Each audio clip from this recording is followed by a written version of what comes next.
Ever wish you could make a protein pita that's actually soft and flavorful with 20 grams of protein, just like your favorite protein bar? I spent ages forcing down bland, cardboard-tasting store-bought pitas, and I was sick of it. So I'm going to show you how to make these easy 5-ingredient pitas at home that even a total beginner can make. Let's get into it. Grab a large bowl and spoon. Throw the bowl on a scale and add 195 grams AP flour, 78 grams vital wheat gluten, 3.6 grams salt, and 4.5 grams baking powder. Vital wheat gluten is a protein powerhouse, and it's part of how we get these pitas high protein without spending protein powder money. That's why it's a staple in every protein bread recipe I've created for my cookbook, Diet Cheat Codes. And if you're wondering, is this good for muscle building? Admittedly, it is low in lysine, one of the essential amino acids, but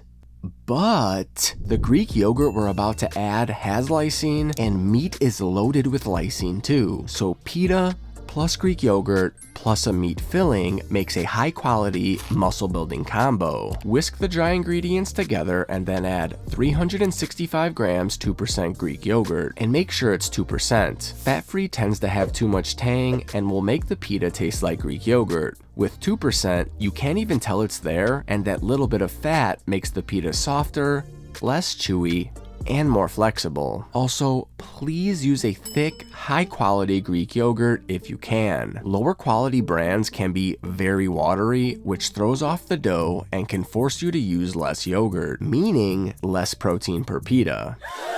My favorite brand by far is Faggi. Now mix with a spoon until it gets tough on your forearm. Then switch to your hand and press and fold the dry ingredients into the chunks until there's no flour left. Something that might make it a little bit easier is opening up the dough like a book to get to the wet part of the dough and stick it to the dry ingredients sitting at the bottom of the bowl, like this video. Once everything's incorporated, it should look like this. Now split the dough into 6 pieces, about 107 grams each, and loosely shape each one into a ball. Quick tip, if you end up liking these, double the batch next time. It only adds 15 to 20 extra minutes to your total recipe time, and once you start rolling these out, you get in a groove. And I'll definitely make sure to leave freezing and reheating instructions in the pinned comment, because they'll start getting moldy after 3 to 4 days on the counter. Now take one of your balls, plop it on the counter in front of you, and smash it down into a disc. Lightly flour the top, spread it around, flip the dough, and flour the other side. Grab a rolling pin, roll back and forth 2 to 3 times, and rotate the dough 90 degrees. Roll another 2 to 3 times, and repeat, trying to roll it out the best you can in a circle. Now, I suggest using a medium pressure while you roll. If you press too hard, the dough will stick more, and it will be harder and take longer to roll out each pita. As you get the hang of it, you'll be able to smoothly roll out each piece while changing directions with each roll, making a pretty good circle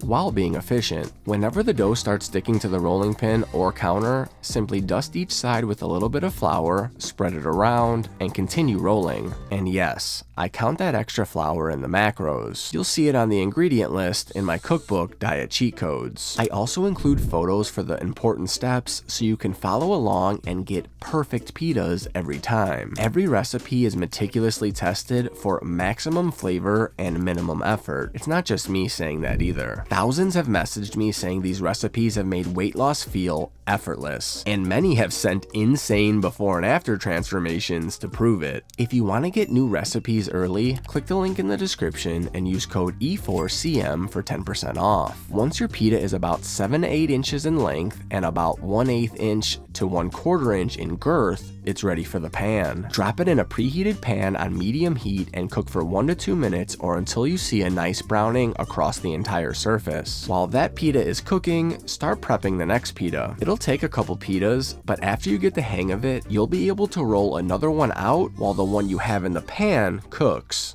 This looks perfect to me, so it's time to flip. The second side will cook even faster and only needs about 60 to 90 seconds until you have proper browning and the pita is ready to come off. When finished, throw it in a tea towel to make sure it doesn't dry out, throw your next pita in the pan, and start rolling out your next pita. Repeat until all 6 are finished. Now you've got high protein pitas for the week that taste fantastic and make hitting your weight loss goals way easier. The problem is, there are so many other mistakes you can make during your weight loss journey that will keep you from reaching your goals. In this video here, I outline everything I wish I knew before I lost 75 pounds so you don't run into the same mistakes I did that caused me to yo-yo diet for years. Until next time, deuces.